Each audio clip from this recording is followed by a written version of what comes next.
Something people really should focus on in 2020 is understanding the difference between performing a task and getting instant gratification and performing a task and understanding that the reward is only going to come months later.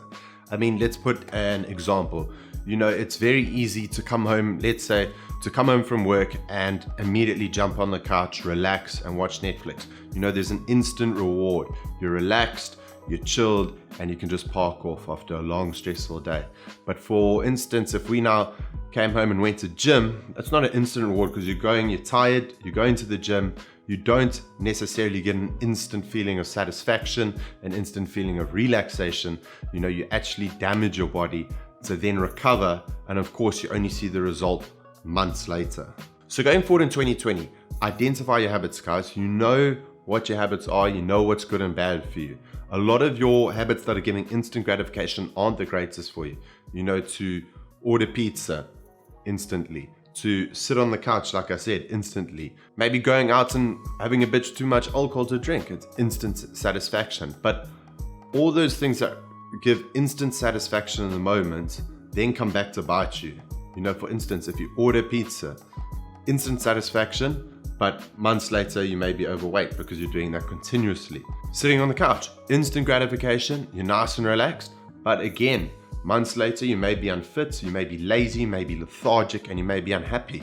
Alcohol gives you an instant feeling of happiness, maybe, joy, but what happens the next day? You wake up, you're hangover, you maybe don't do much, you eat, junk. Again, if you're doing that every single weekend, what happens? You become more negative, you become lethargic, and ultimately you do end up changing your personality a bit, and it becomes a vicious cycle that you can't get out of. But it's that instant gratification that's the thrill or the pull of it, but people don't think about the negative consequences later.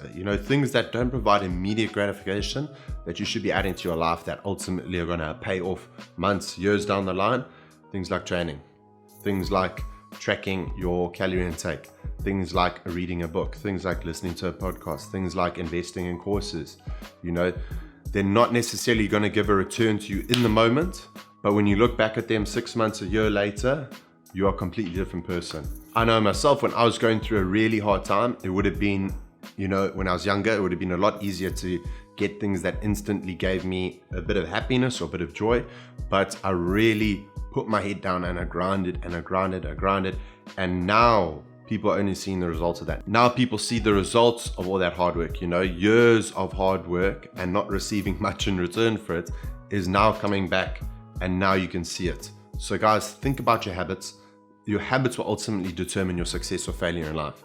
You need to understand that negative habits, although they might give you an immediate return, are going to weigh you down over the years. So think about your habits, identify what's wrong, what's right, and if you can, read the book Atomic Habits by James Clear. I've read it, fantastic book.